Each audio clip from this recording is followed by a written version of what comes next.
Good afternoon students. आज हम लोग प्रोबेबिलिटी का और क्वेश्चंस करेंगे, है ना। प्रोबेबिलिटी में probability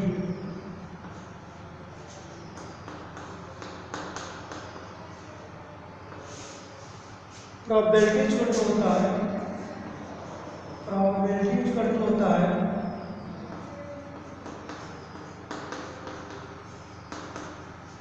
number of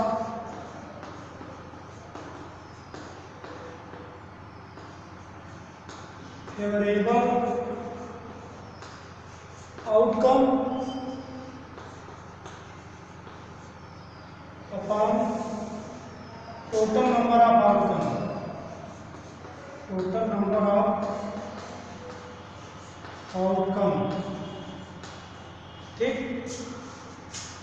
probability equal to number of favourable outcome upon total number of outcome. Probability को पी से डिनोट कर देंगे, number of favourable outcome N E upon N S, है ना। यहाँ पे ई क्या है, ई है इवेंट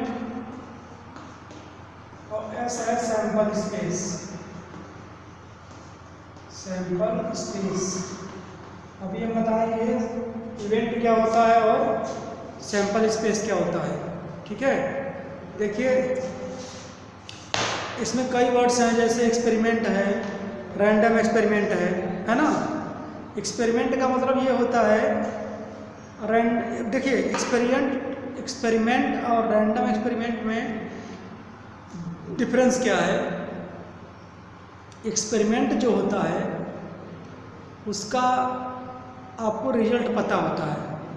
जैसे मान लीजिए आपको कार्बन डाइऑक्साइड के साथ अगर ऑक्सीजन मिलाया जाए, C+O2 किया जाए तो CO2 आएगा, आपको पता है। हाँ, H2 के साथ O मिलाया जाए तो H2O बनेगा, जल बनेगा, है ना, पता है ना। तो ऐसे एक्सपेरिमेंट को हम लोग क्या, ऐसे प्रयोग को हम लोग क्या करते हैं, एक्सपेरिमेंट करते हैं। और रैंडम एक्सपेरिमेंट क्या होता है, जिसका कि रिजल्ट फिक्स नहीं रहता। जिसका रिजल्ट फिक्स होता है उसको एक्सपेरिमेंट बोला जाता है। हाँ, एक्सपेरिमेंट। और रैंडम एक्सपेरिमेंट क्या होता है, जिसका रिजल्ट पहले से फिक्स नहीं होता। जैसे मान लीजिए हम एक कॉइन टॉस किए, है ना। अगर एक कॉइन टॉस किए तो क्या आपको पता है क्या कि हेड आएगा कि टेल आएगा, नहीं पता है ना। तो ऐसे एक्सपेरिमेंट को हम लोग रैंडम एक्सपेरिमेंट कहेंगे, है ना, जिसका कि रिजल्ट हमको पता ना हो पहले से। ऐसे एक्सपेरिमेंट को रैंडम एक्सपेरिमेंट बोला जाता है। ठीक, आज समझ में। अब इसमें देखिए प्रोबेबिलिटी का मतलब ये चांस होता है, संभावना होता है ना। देखिए जैसे मान लीजिए क्वेश्चन में आपसे अगर पूछा जाए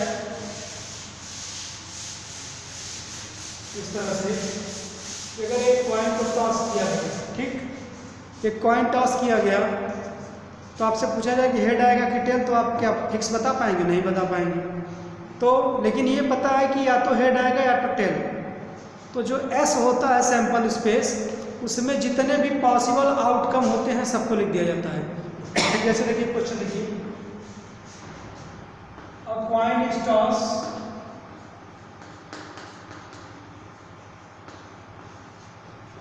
find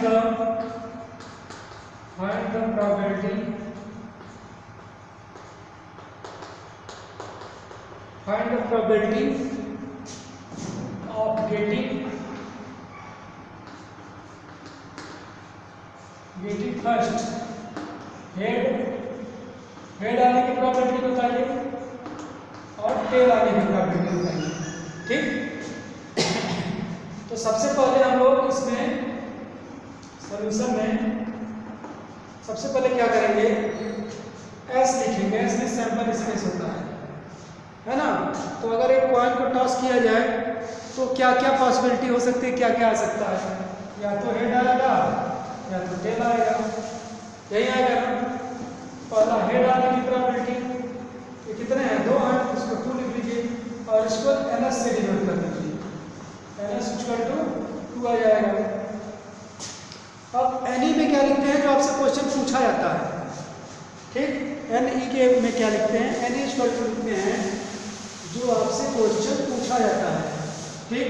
हेड पूछा गया है तो एन ई कितने हेड है, हेड एक ही बार है तो ऐसे हो जाएगा, इसको क्या लिख लेंगे 1 लिख लेंगे, ठीक।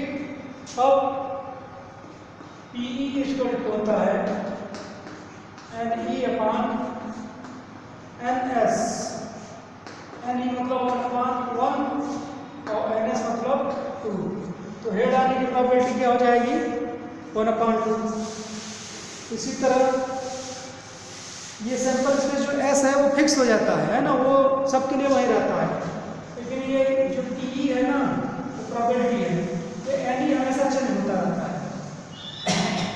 अब सेकेंड के लिए एन ई बताइए, टेल आने की प्रोबेबिलिटी मतलब टेल एक बार आएगा, ये 1 है तो प्रोबेबिलिटी क्या हो जाएगा N E upon N S, इसका भी आंसर क्या आ जाएगा 1/2, ठीक।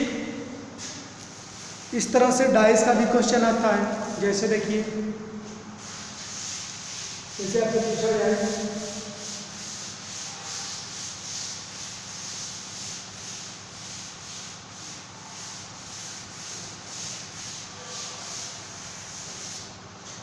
आपसे पूछा जाए क्वेश्चन है dice is throne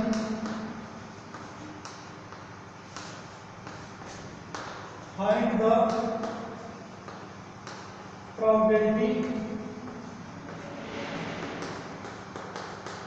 probability of getting find the probability of getting an even number, second an odd number, तीसरा प्राइम नंबर, ठीक। तो देखिए सबसे पहले इसमें एस बताइए, या तो 1 आएगा या तो 2 आएगा या तो 3 आएगा या तो 4 आएगा या तो 5 आएगा या तो 6 आएगा। भाई एक डाइस जो अगर हम थ्रो करेंगे तो डाइस में 1 से 6 तक नंबर लिखा रहता है, या तो 1 आएगा या तो 2 या तो 3 या तो 4 या तो 5 या तो 6। तो ये क्या हो गया, कितने हैं 6 हैं, 1 2 3 4 5 6, तो एनएस की वैल्यू क्या होगा 6। अब ये फिक्स हो गया, इसके लिए भी एनएस 6 होगा, इसके लिए भी, इसके लिए, तीनों के लिए।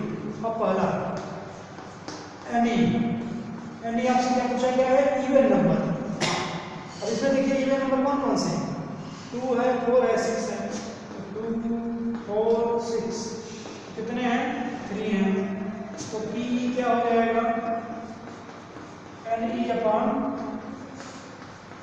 एन एस, एन ई की वैल्यू क्या है 3/6 1/2 आ जाएगा, है समझ में। इसी तरह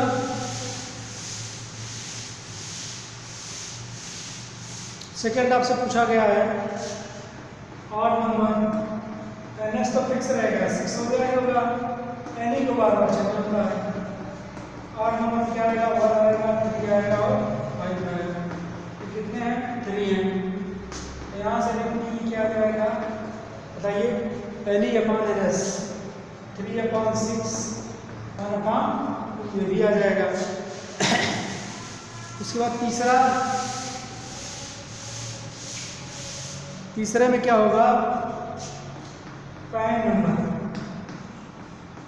प्राइम नंबर में कौन कौन सा नंबर होगा, 2 होगा 3 होगा 5 होगा, कितने हैं 3 हैं, तो इसमें इस बार क्या जाएगा 3/6 1/2।